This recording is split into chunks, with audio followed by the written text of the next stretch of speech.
Well, here we are, December 30th, couple weeks past the brutal murders of Rob Reiner and his wife, Michelle Singer Reiner. And the LAPD is up to their old tricks that we started seeing in the Celeste Rivas Hernandez case. Let's talk about it. Stick with me.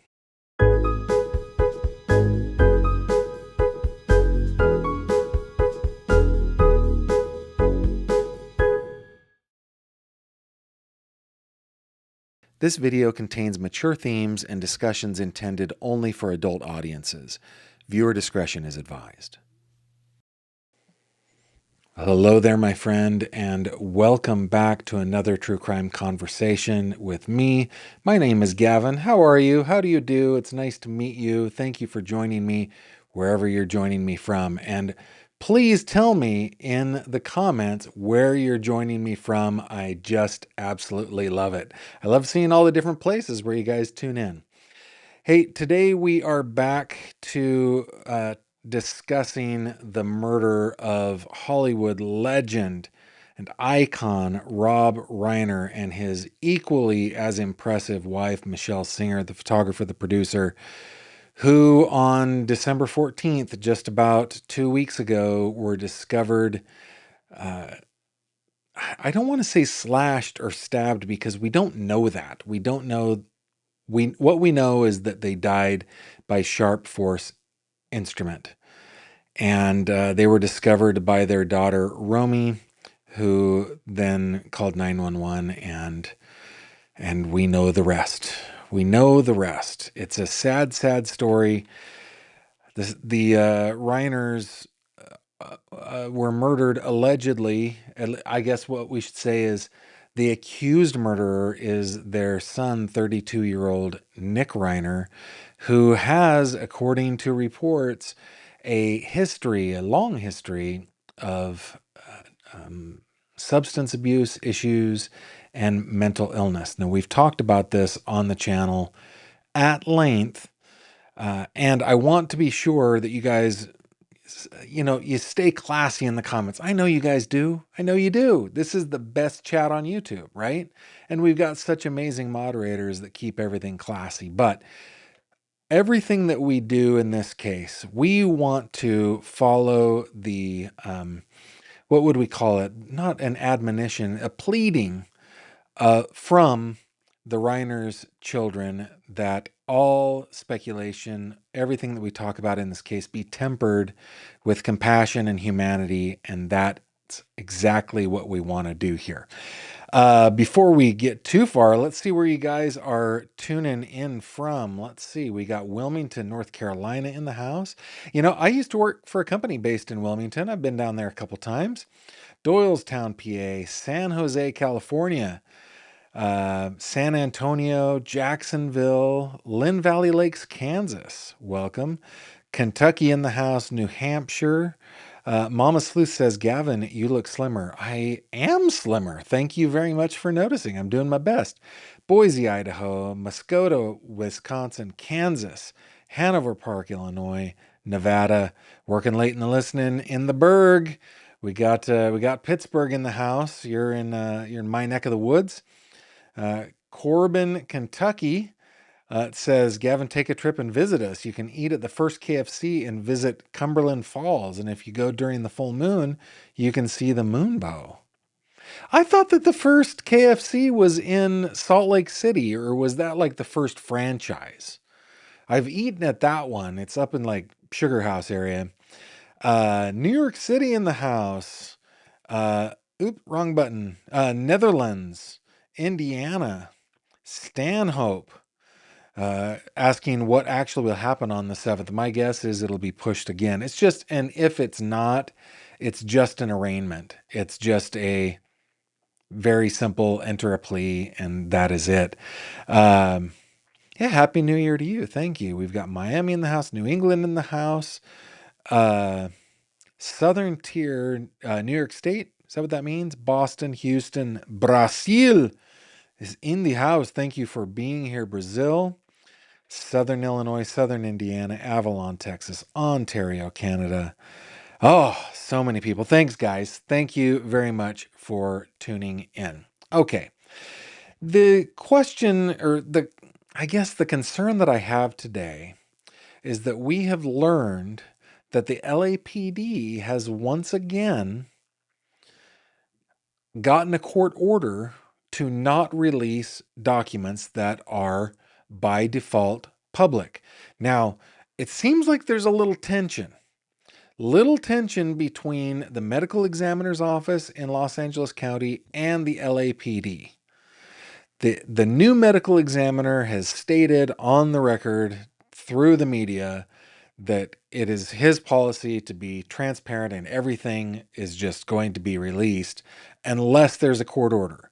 It used to be that the LAPD could just request of the medical examiner's office to not release anything, and the ME's like, nope, not doing that anymore.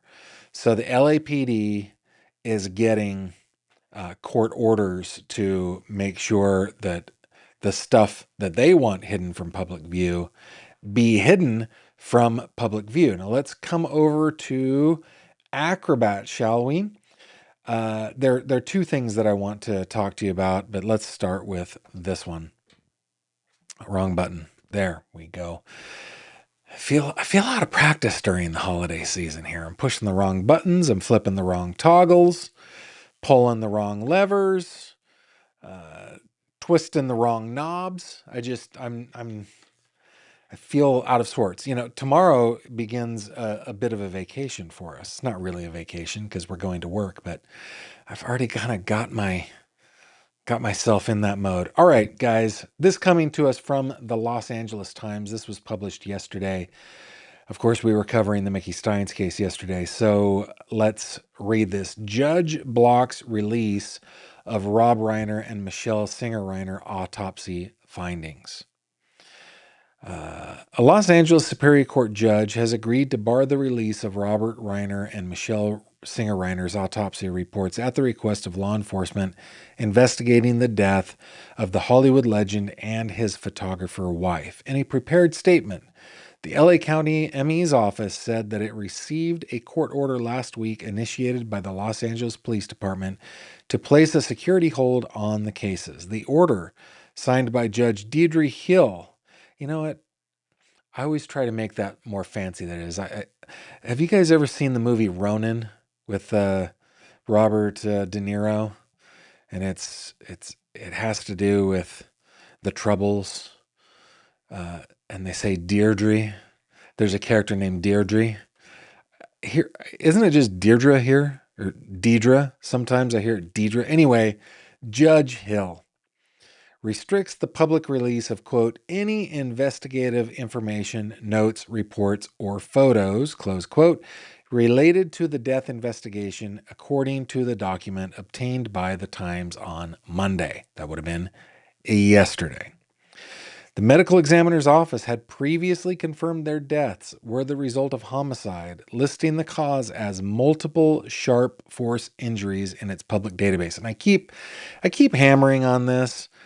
I don't know why it's important to me, but it is, because we hear that they were slashed, we hear that they were stabbed. The only thing that we know is that there were multiple sharp force injuries. Now, this reminds me, by the way, and this is not a tangent. This reminds me of a conversation I had with Tom Brennan in the Ellen Greenberg case. I guess this is a bit of a tangent, but not enough to get the theme song out.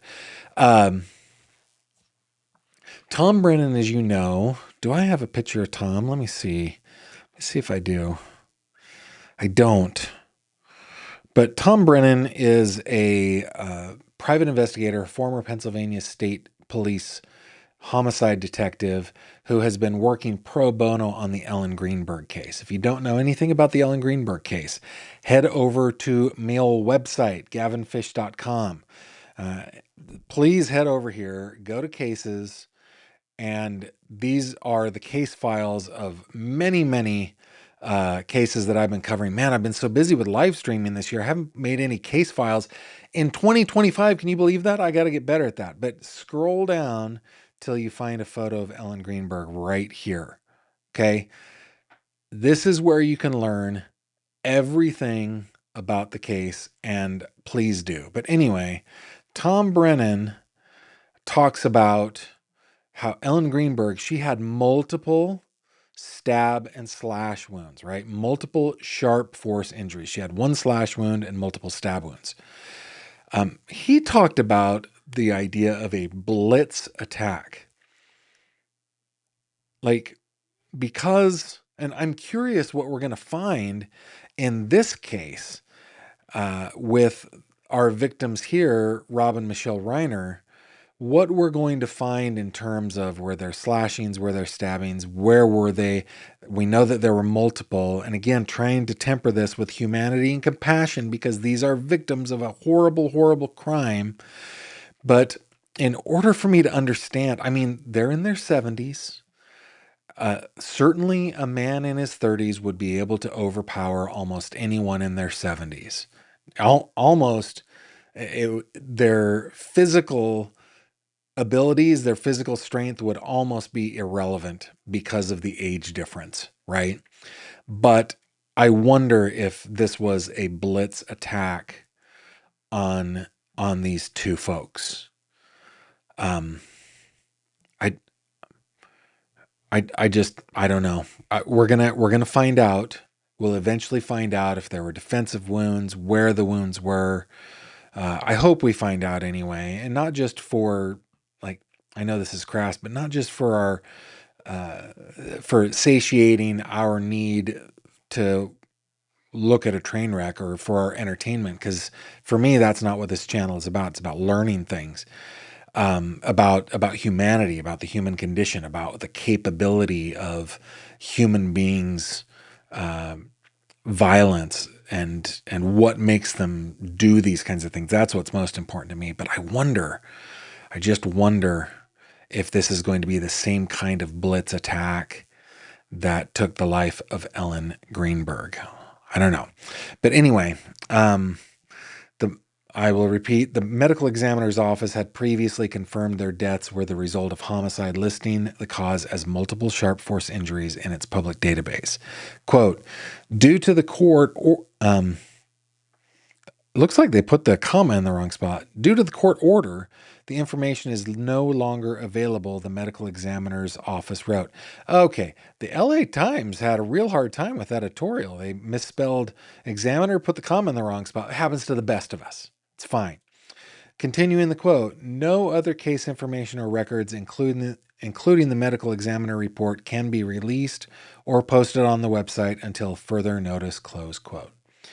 The LAPD sought to seal the records, quote, to ensure detectives from Robbery Homicide Division learned of important information surrounding their deaths before the media and the public, close quote, the department said in a statement to the Times on Monday.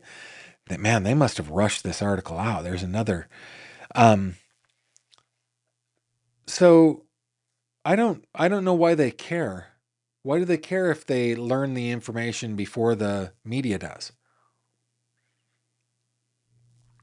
And does that mean that once they have learned that information, they will be releasing it? Okay, we got it first. Now y'all can have it. Somehow the cynic in me thinks nay. I doubt that is going to happen.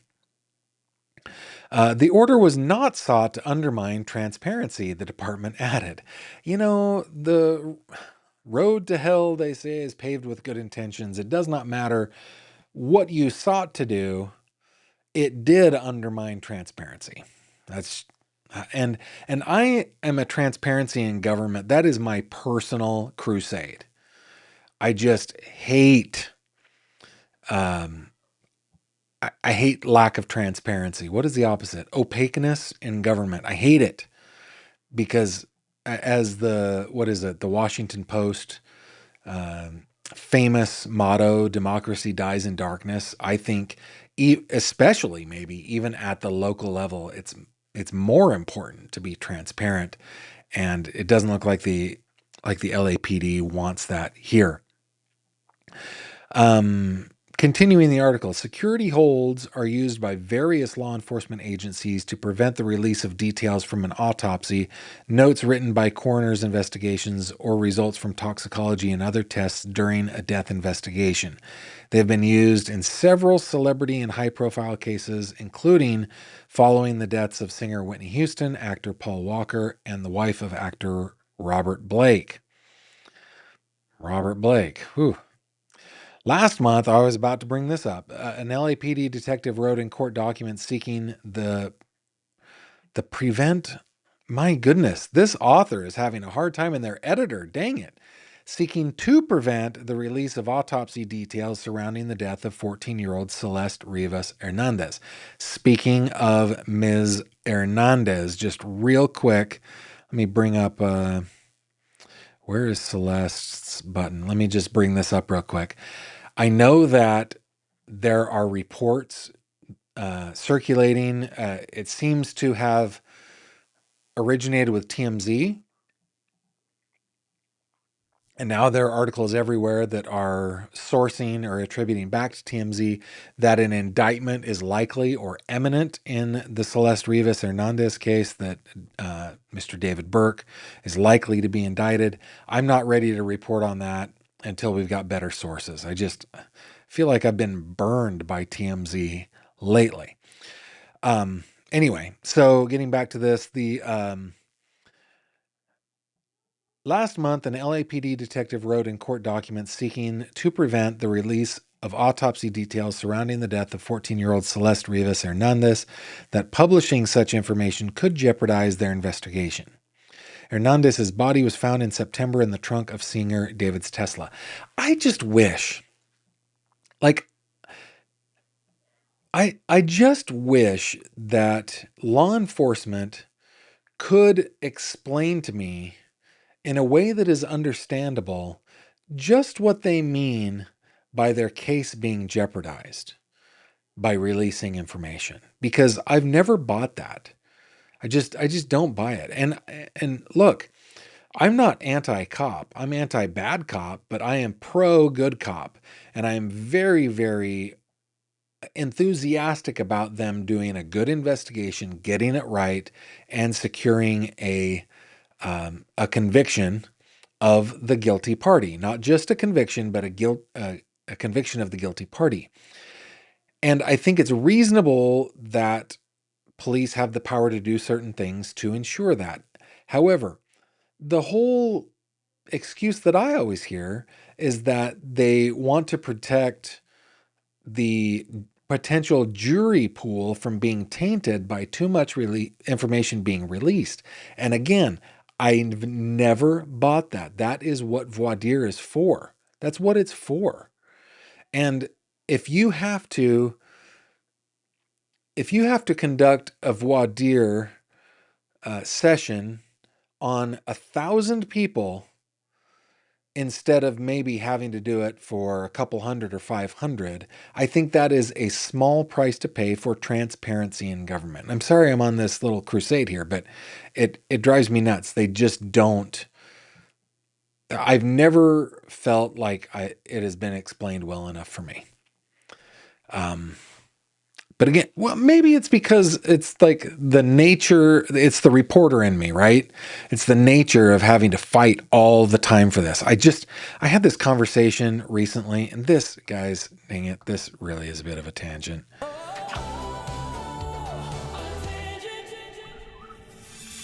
I had a conversation recently with a local politician, local to Western Pennsylvania, where I've been writing a story about in some places in Pennsylvania, some counties, they won't release mugshots, and they're leaning on a Supreme Court case, a state Supreme Court case, where under a state law known as CREA, the Criminal History Reporting and Information Act, I think is what it stands for.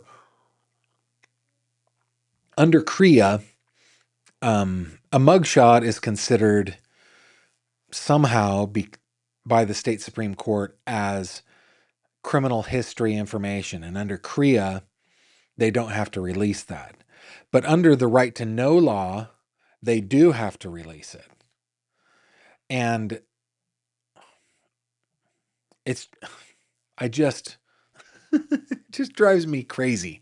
It drives me crazy to have two laws that are in conflict with one another. And I can call the Philadelphia County Jail, the Allegheny County Jail, Mercer County, Butler County, Cambria County. I can go all over the Commonwealth, Venango County, Jefferson County, Erie County, and I can get mugshots. But in these tiny little counties that are afraid of being sued, I cannot. Clarion County being one of them, uh, Lancaster County being one of them. It drives me crazy. I think that we need to err on the side of transparency. That's a long tangent. I'm sorry. Just I'm forever fighting for information that bureaucrats don't want to give up. When I was talking to um, that local politician, he's like, "Well, I can talk to our solicitor about it, but I don't really have a dog in this hunt." Like, you don't care about transparency? No, I guess not in this case, right? It just kills me. Just kills me. Okay, the slayings of Rob Reiner 78 and Michelle Singer Reiner 70. I really would like to nail down their ages. Rob Reiner is always shown as age 78, and Mrs. Reiner has been shown as 68, 70, and 72. I guess maybe we're safe going with the average.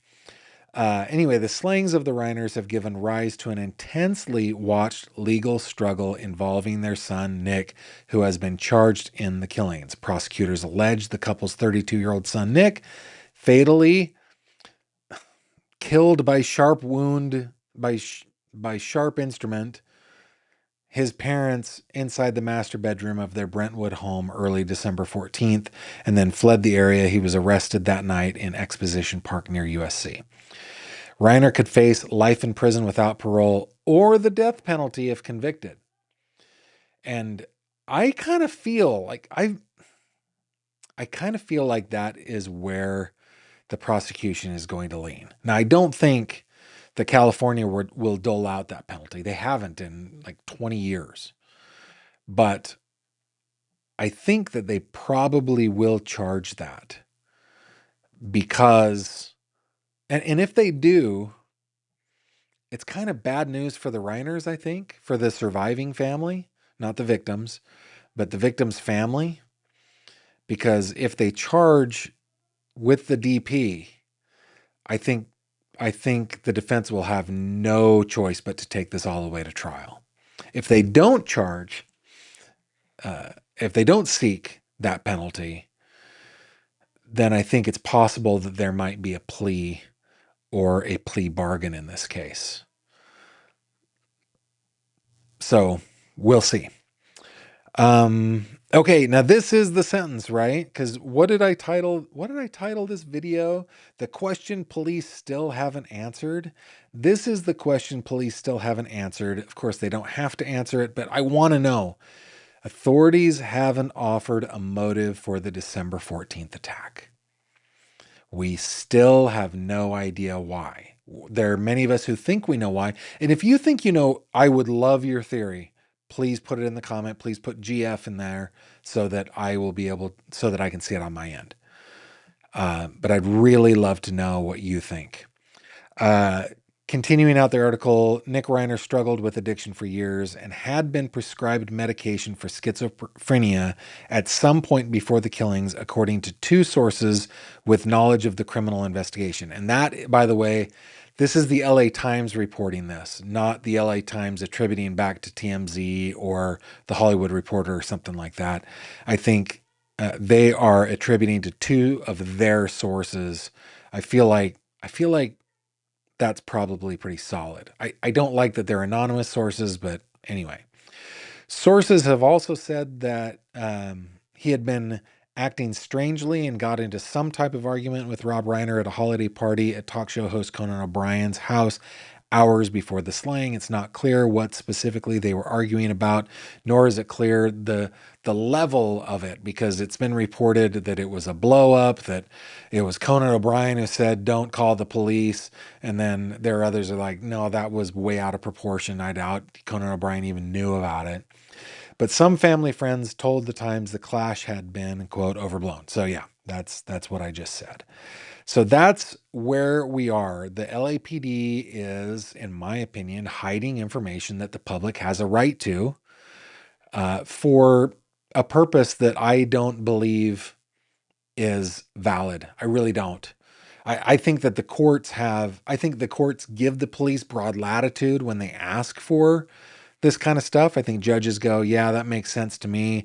It sure would be nice that judges thinking that if I didn't have to go through 7 days of voir dire here, it would be great if it was one or two. And so far, there hasn't been a challenge to that would take it up to a place where we might stop seeing this happen. It drives me bonkers. Let's check in with what you guys have to say over here. I like this picture of the Reiners. That must be 30 years ago, but I really like it. Let's see what you're saying. So many people chimed in from so many places. Thank you so much. Cape Town, South Africa is in the house. That's pretty cool. British Columbia, Erie, PA. You guys are awesome. BC, Southern California, Williamsburg, Westminster, Maryland. Awesome. Thanks, guys. Okay. Anunya Mouse says, Gavin, I've heard it explained that some details that only the killer would know need to be withheld. I guess to trip them up or prevent false confessions from others. You know, that is a very, very good comment. That's a very good comment, though I don't know that those details would necessarily be in a medical examiner's report. I mean, well, let me just quibble with myself for a second because I am a professional quibbler. Where the blow might be, where like the wound that caused death might only be known by the killer, and they want to be able to talk to the killer about that or their suspect about that before it's widely known. Yeah, okay. But is there what's the deadline on that? I guess. Okay, that's a good point. That is a good point. I like that. Um, Emmy says California they don't release mugshots either. Drives me nuts. You know, there's a case that I have been looking into for the past almost 5 years. Sarah Easton, who was a friend of my little sister, who to this day, her death is pending toxicology. Her manner and cause of death, well, the cause of death, no. Her manner of death is still pending toxicology. And she died. We can go to my website here. Go check out Sarah Easton. I think, what was that? 2014? Something. Where's Sarah? There she is. 2015. And so getting the information, the state of California is withholding the information because it's still an active investigation. But it's still an active investigation because they have never determined the manner of death. It just kills me. I hate it so much. Justice A to Z, Love Saves Lives. Gavin, I think Michelle was 70. Probably. Michelle's death certificate indicated 1955 date of birth, which makes her 70 at the time of death. Good on ya, Crypto Catherine 6103. Thank you. Cooler by the Lake asks, Gavin, was the security hold, although initiated by the LAPD, more beneficial for the prosecution? Can they keep findings from the defense initially before discovery rules kick in? Just wondering. There is a timeline. Man, that's something I ought to ask Josh. I ought to ask Josh if maybe I could ask him to do that. I will, Cooler by the Lake, I'm going to ask this over to Josh Ritter, and maybe he can come back with an audio file or a video file answering this question. Is it more beneficial for the prosecution? Can they keep findings from the defense initially before discovery rules kick in? And what are those discovery rules? At what point does discovery need to be handed over to the defense? Because and each jurisdiction is going to be different, right? Great, man. I got to take a note on that. I got to make a note on that. How far are we into this? We are 2950. We'll say 2950. I'm just gonna make a note on that. 50 question for Josh Ritter. I'm gonna ask. Thanks so much for that. Justice A to C Love Saves Lives says another pretty major detail is that Nick was living in the main house where he could be supervised ever since he busted up their guest house years ago. I have not read that in any report and would love it if you would send that to my way, Justice. If you go to my website, gavinfish.com, there's always a link down in the description. Go over to the old website, click on this little icon right here, the envelope up here in the upper right-hand corner, and will you send me your source for that? I know I'm giving you homework and that's not all that cool. You're not here for homework. You're here for entertainment and information. I get it. But if you would, I would love that, because I have not read that report and I'd love to read it. Thank you so much. One SOC rebel says, I believe he was told by parents after the Christmas party that if he was going to continue to live with them, he had to go back into treatment. Do you have a source on that one as well?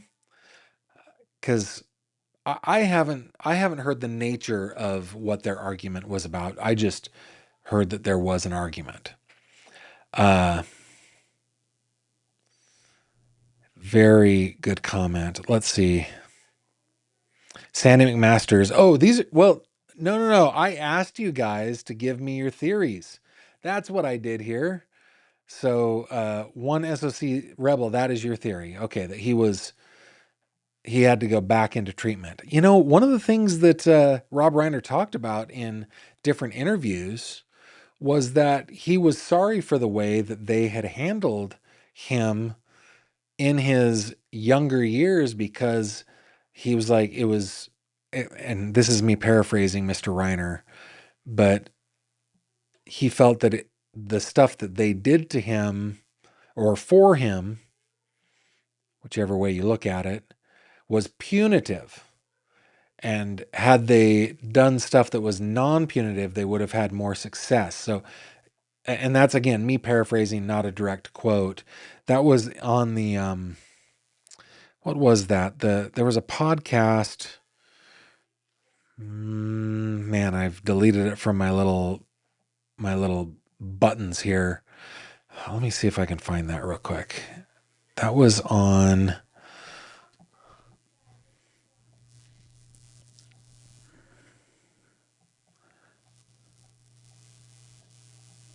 Was it?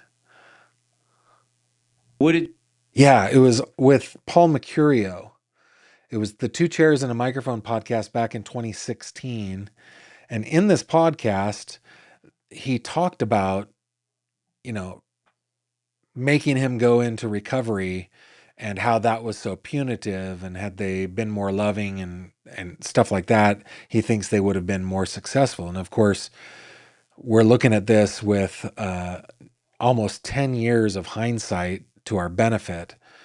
I'm sure Mr. Reiner had no idea that his son would allegedly, reportedly, according to police, slash or stab him to death.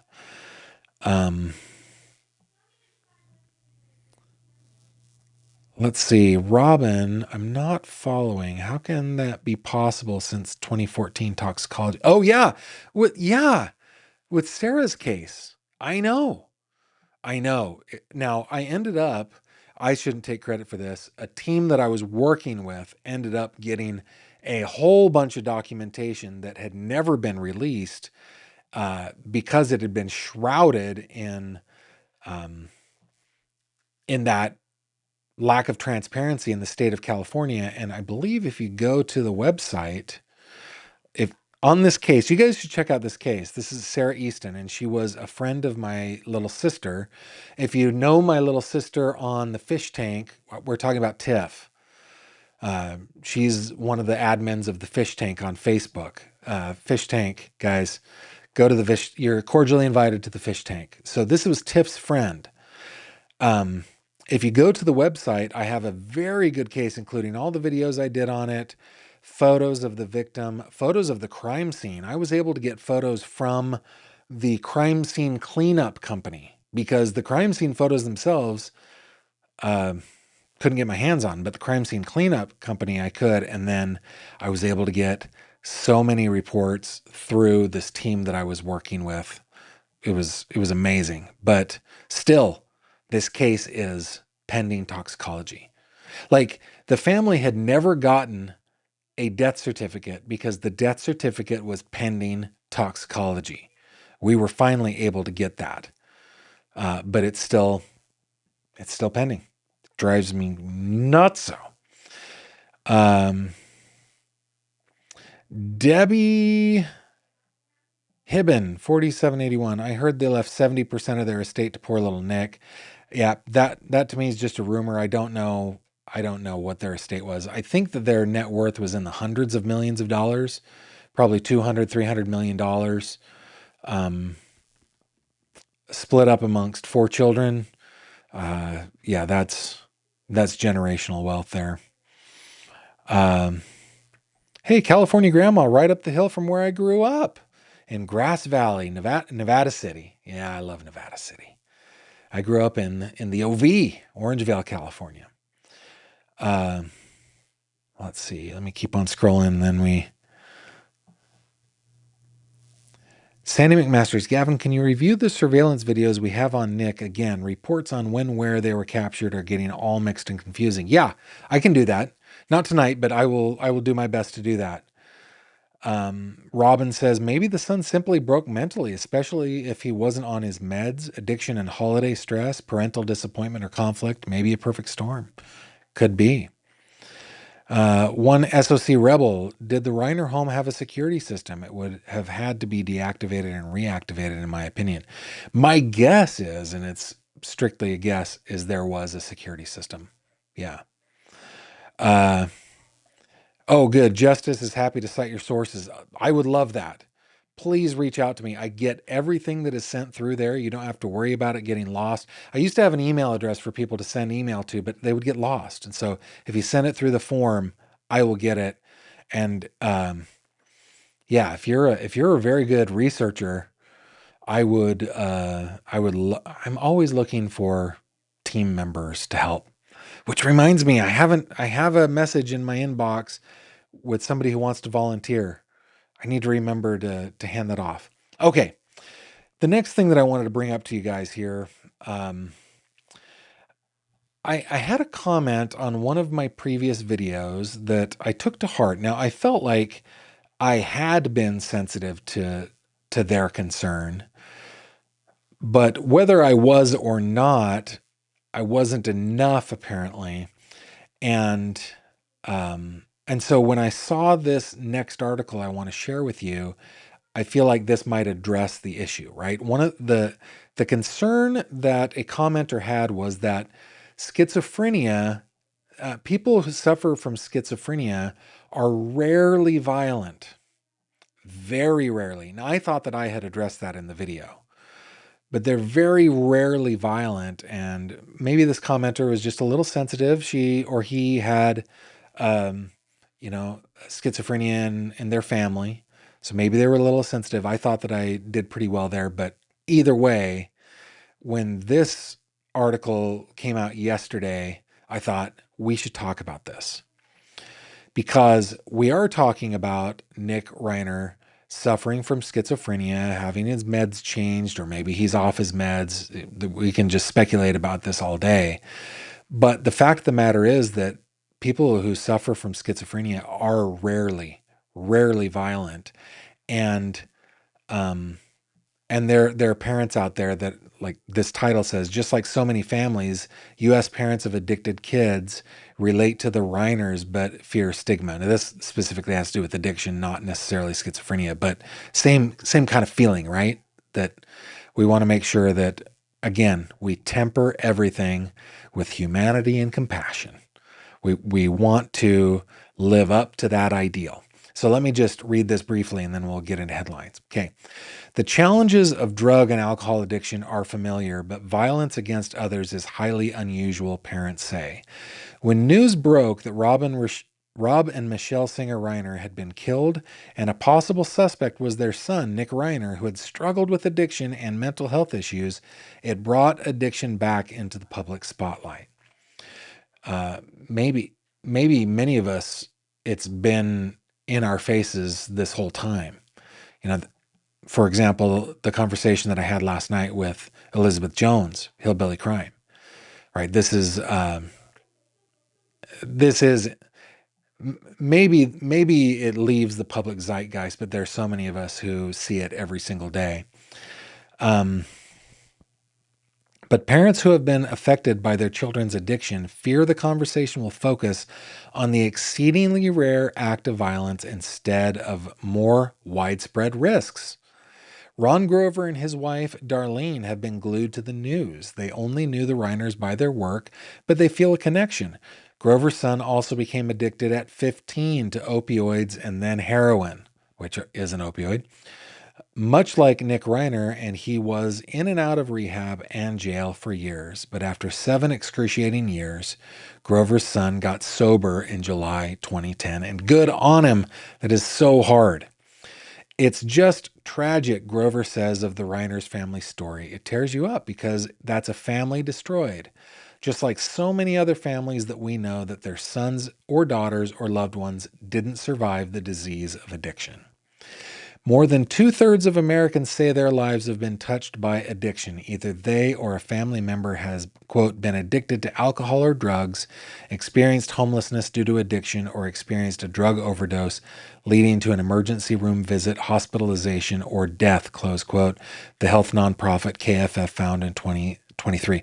This is reminding me of a documentary that I saw about addiction in Appalachia. And one of the one of the people that they followed in this documentary, I got to remember what this documentary was called. She just was an empathetic person. It just didn't matter. She was a first responder, and it just didn't matter to her how many times she had to save somebody from an overdose. She wanted to save them from the overdose, right? It had just been a pox on her community. And the amount of love and compassion that she expressed and showed to the people who, some of them overdosed and overdosed and overdosed and overdosed, and she saved them over and over and over again. It's a great documentary. I wish I remembered the name right now. Anyway, about 1 in 6 Americans, 16.8%, or 48.4 million people, had substance use disorder in 2024, according to the Substance Abuse and Mental Health Services Administration. I would imagine that a lot of that is also alcohol, not just drugs. This can happen to anybody, no matter how rich you are, no matter how poor you are, no matter how powerful you are, Grover said. The Reiner story struck a chord with Greg, the chair of Families Anonymous, whose son has addiction. Quote, "We talk a lot about how it's a family disease. It has a tremendous impact on others' lives," Greg said. But he's worried that the murders will make people very wary of anybody who's admitted to having an addiction and think that they could become violent at any point in time. And that's not true, Greg said. These are really important conversations to have since addiction is so prevalent in the United States and the rates have continually increased, said Colleen Berryessa, an associate professor at Rutgers School of Criminal Justice, who studies addiction and criminal justice. But there is a lot of stigma about addiction and mental health generally in the U.S., including the idea of someone being really dangerous and the potential of harming others, she said. She also cautioned against jumping to conclusions about Nick Reiner's alleged role in the crimes and his state at the time. It's not clear whether he had been using substances or experiencing mental health issues recently. In September, Rob Reiner said Nick hadn't done drugs in more than 6 years. Anyway, it continues on.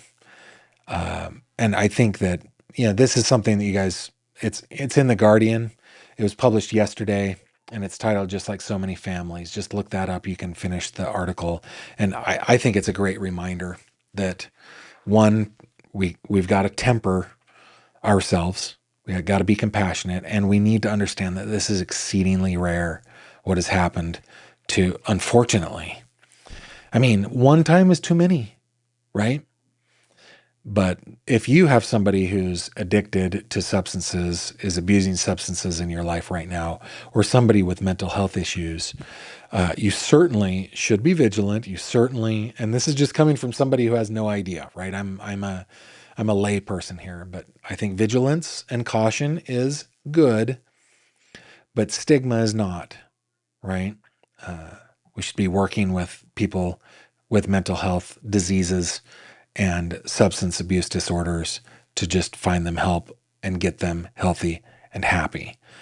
And in the meantime, I mean, we'll see what happens with Mr. Reiner. January 7th is, and in this picture, you know what? He looks fine. But when you go to when you go back to this picture, I can't zoom up on it anymore. That does not look like a healthy man right there. He does not look healthy. Really sad. But, again, pictures like this, which are all over the place because the Reiners were so ubiquitous, they were just everywhere. They were ever present, and they were ever present with their family, right? This was a Spinal Tap to the end, the beginning ends, or I can't remember what it was called, but, there they are with their entire family. They weren't ashamed of their son. They loved their son. At least that's how I read it, right? They loved him. They included him. They recognized he had issues, but was always part of their family. It's hard, man. It's hard. Okay, let's check in to see what your comments are real quick. See if there's anything else before we get over into headlines. Let me refresh here.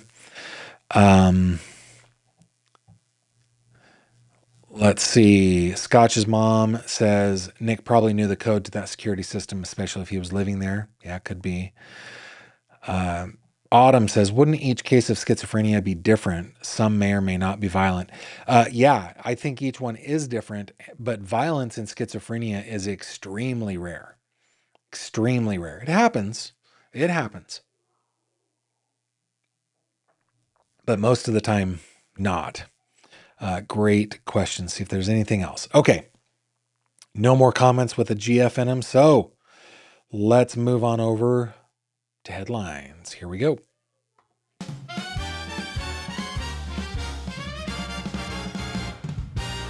True crime headlines. Pow. Okay, guys, in this segment, I just want to bring you up to date on a couple things that are happening in true crime. Let's come back over here. This brought to us by Court TV today. I should say that I got a dump of court records from Lexington today in the Mickey Stein / Kevin Mullins case. So we will be going over those in the next couple of days. And on my channel, guys, I don't worry about being the first. I worry about being. This sounds so I worry about being good. I know I'll never be the best, but I worry about being the best I can be. So we will get into those. Headline, defense for ex-sheriff Sean Steins seeks to remove judge in murder case. Sean Mickey Steins. And Elizabeth talked to us about this a little bit last night. Sean Mickey Steins, not Sticky Minds. Sean Mickey Steins is asking for a new judge in his murder case, claiming the current judge cannot be impartial because he appeared alongside the victim in a video just days before the fatal shooting. Steins' defense team filed a motion yesterday requesting Judge Christopher Koren recuse himself from the case. The motion centers on a September 12, 2024 video from the Kentucky Judicial Commission on Mental Health meeting that shows Koren and shooting victim District Judge Kevin Mullins sitting inches apart for approximately 2 hours. The meeting occurred just 7 days before Steins allegedly shot and killed. No, shot and killed. He shot him and killed him on camera in his chambers on September 19th, 2024. That editor is being extremely cautious. Quote, the visual optics in this case must demonstrate impartiality, defense attorney Jeremy Bartley wrote in the motion. The defense argues Koren's close proximity to Mullins in both time and physical distance creates the appearance of bias that would lead to a reasonable Oh my goodness. Slow down, fish. That would lead a reasonable observer to question the judge's impartiality.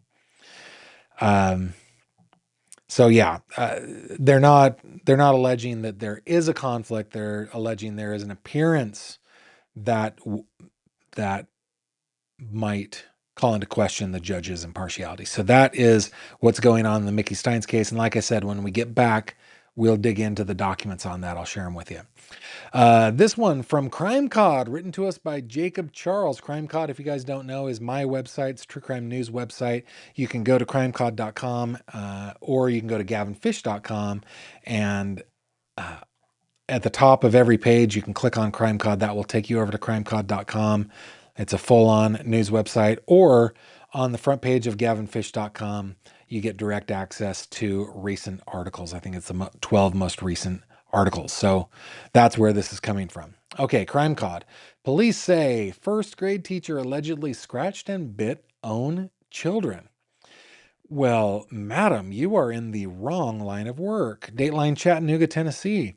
A first grade teacher has been arrested following allegations that she scratched and bit her own children during an incident in a parking lot. According to a arrest report cited by WRCB, Chattanooga Police Department officers investigated allegations of child neglect stemming from a December 12th incident. Police say 2 children were found with scratches and scabs covering their hands. The children were not students of the teacher, identified as Heather Pecht, a first grade teacher at Lookout Mountain Elementary School. So, it looks as if there is maybe a custody case here.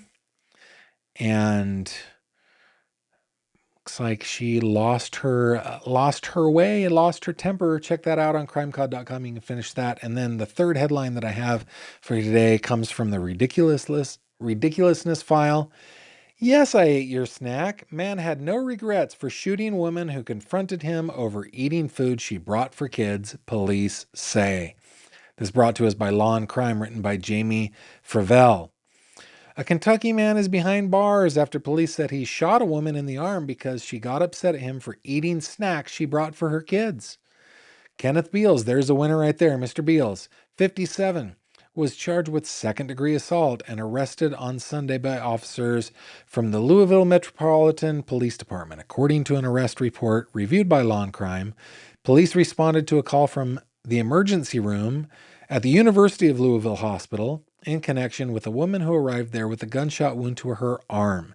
When police asked the woman what happened, she told them that Beals allegedly pulled a gun on her after she asked him if he had eaten the snacks she brought for her children. According to the report, Beals told the woman, "Yes, I ate your snack and it was good," before he allegedly took out a handgun and fired one shot at her. I don't know why that is not attempted murder. But those are your headlines. Oh my goodness. We got a bitey, scratchy first grade teacher and a man that eats snacks, and then pew-pews over at the snack owner.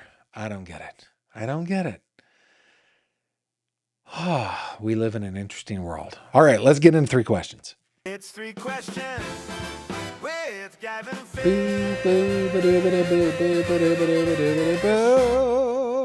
Pow! All right, guys. In this segment, I read 3 questions that were submitted by you. You can submit your questions to 3questions@gavinfish.com, 3questions@gavinfish.com. Spell it out, THREE, questions@gavinfish.com. I want to say before we begin, somebody, a viewer, a highly esteemed viewer who I love, sent me a reminder to answer their questions. But I will say to you, it is apparent, you shouldn't feel guilty about this, but it is apparent you have not watched all of the episodes because I have answered your questions already. Haha. But yeah, let's get into 3 questions. Here we go. Push the right button, Gavin. All right. First question for me is, where would you like to visit that you have never been to before? There is nary a place on this planet that I really care to visit anymore. Let's see. If I tried really hard, I I wouldn't mind going to Antarctica. That'd be pretty cool. I wouldn't mind uh, going to the Arctic, like in the summer, probably. But just to say that I've been up in the Arctic, that would be cool. Antarctica would be cool. My parents did that. They during their travel years, they took a expedition to Antarctica. That would be pretty cool. But I have been everywhere that I want to be, and I've been to so many more places than I ever want to be. So I let me just think about this. Oh, but that I've never been to before. Yeah, probably the Arctic and Antarctica, but I don't know that I'm really drawn there.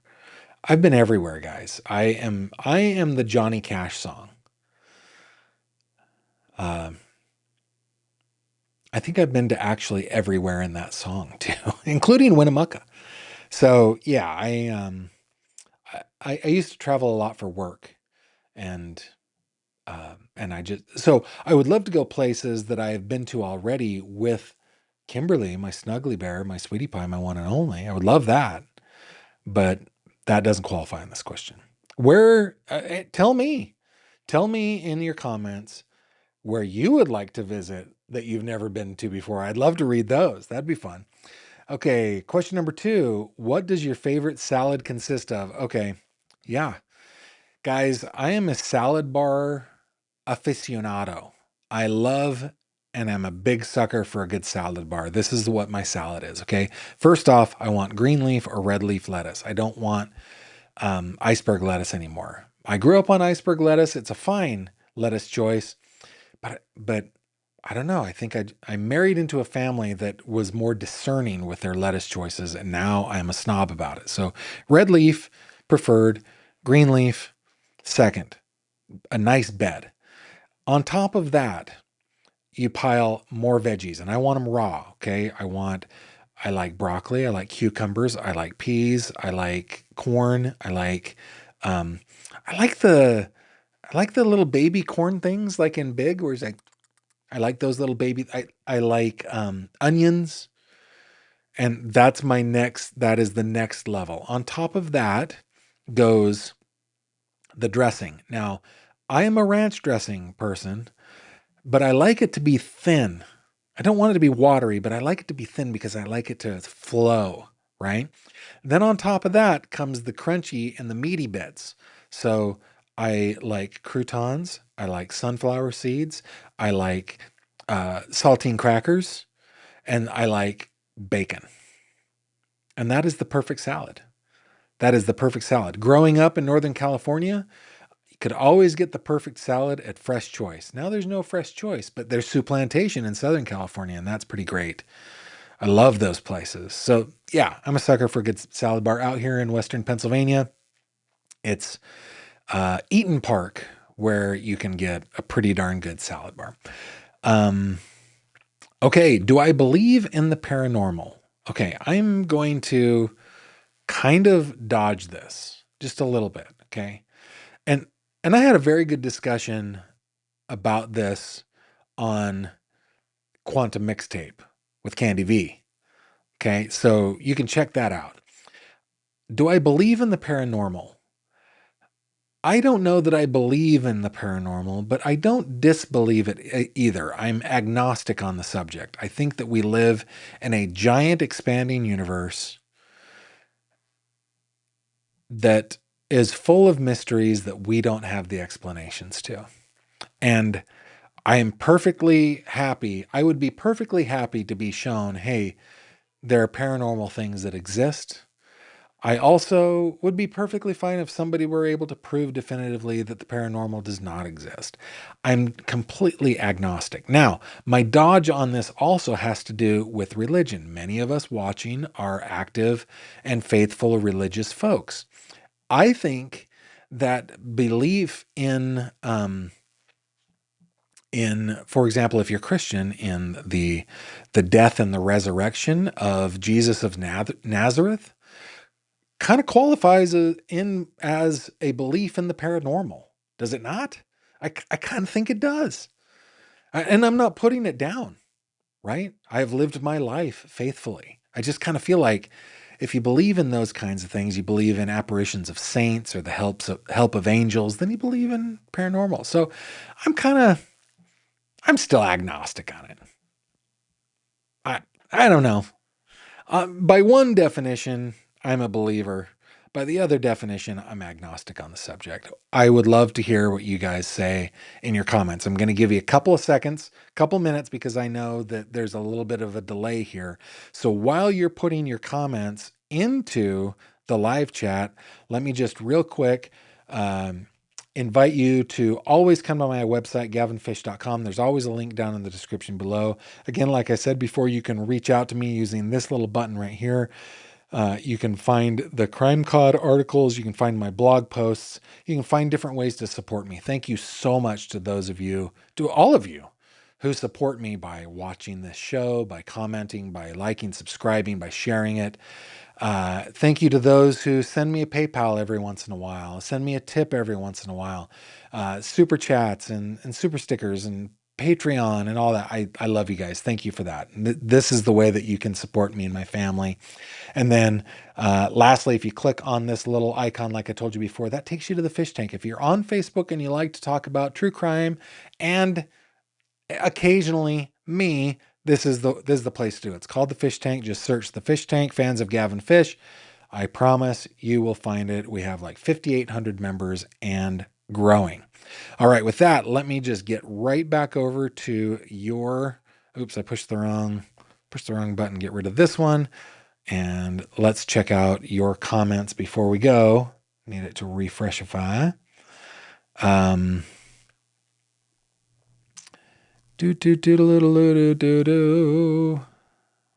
Okay. Real Happy 33, are you putting the latest Steins docs on Patreon? That is a good idea. I'll be happy to do that. I will upload those to Patreon. Thanks for reminding me that. Justice says, Gavin, you do great work. Thank you very much. I appreciate that. Georgia75231 says, Gavin, having worked in the court system for 18 years, I can tell you violence among schizophrenic people is not rare. Unfortunately, I can tell many stories of such violence and was even a victim myself. Well, first of all, Georgia, I'm not going to discount what you're telling me. This is your lived experience, right? This is what you have seen. Remember, though, if I can just quibble, and again, I'm doing it respectfully and lovingly. This is just a respectful little quibble, okay? Oftentimes we are in our own little bubbles and we see so many things. Like, for example, if you work in a court system, you will see mental health, you will see crime and violence that is connected to mental health issues way more than those of us who don't work in the court system. I think, though, the data do not support what you're saying here. I think that because you work in the court system, you see it a lot, but when you compare it to the data, to the overall number of people that live with and have been diagnosed with schizophrenia, it is a very, very small fragment of a percentage of those people that are violent. That's all I'm saying. Now, it's still there. And so my advice stands, be vigilant on this stuff. And I deeply appreciate your comment. I think the data don't support what you're saying.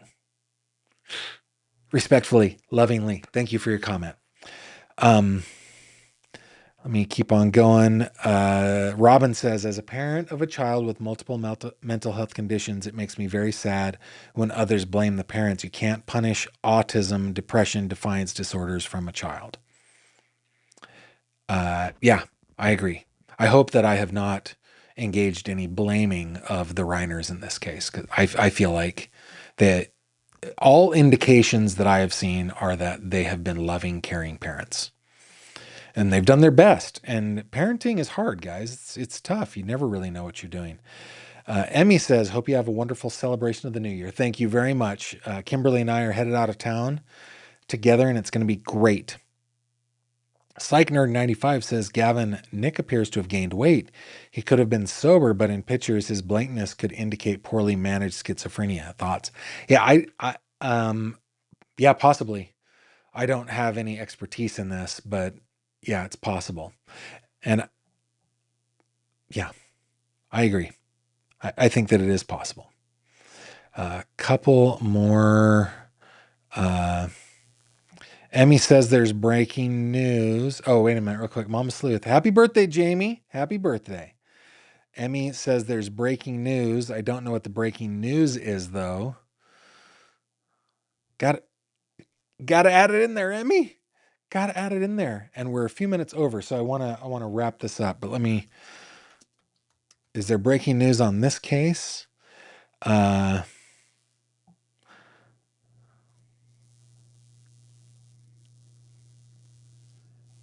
I don't see anything new other than reactions to the death.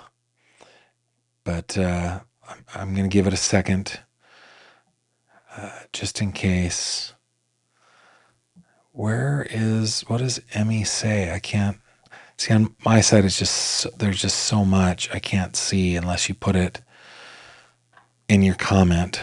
So I will take a look to see what is breaking, and perhaps we will come back with another video, though probably not. Yeah. I'm just hoping that it doesn't matter. Guys, I've been keeping you too long. I've been keeping you too long. It's time for us to say goodnight. It's time for us to say goodbye for a couple days. Remember, we're off tomorrow and the 1st. We'll be back on the 2nd. Okay? That is the plan. With that, thank you so much. Actually, this is the last video of this year. Guys, the channel has grown so much this year. And I just deeply, deeply appreciate it. Did you know they found body of missing girl in Texas, Emmy says. Okay. That's the breaking news. I will check it. Thank you, Emmy. Guys, this year I was able to pull back my day job as a reporter from full-time to part-time, and I was able to make this job more of our full-time income. So thankful for that. That all happened in 2025. I'm deeply grateful for Autumn, Jamie, Mooney, Robin. Dang it, I'm gonna forget everybody's names. Let me. I'm blanking right now, so let me just go to my Slack channel real quick. Let's see. So Jen, Jacob, Kate. Where I don't like that they've. Let me see. So I said Jamie, Jen, Robin, Autumn, Jacob, Susan, Kelsey, Jess, Mooney, Crystal, Kate, my Snuggly Bear, my Sweetie Pie, my one and only Kimberly. Everybody who has worked on my behalf to make this channel a success. Thank you from the bottom of my heart. And that includes you for watching this. Thank you very much. We will see you in the new year. I hope that you have a terrific New Year's celebration with your loved ones. And until then, I bid you adieu. Take care of yourselves and have a happy new year. Bye-bye. Thank you very much for watching this video. If you liked what you saw, please consider subscribing. And if you have any questions or comments, please leave them below.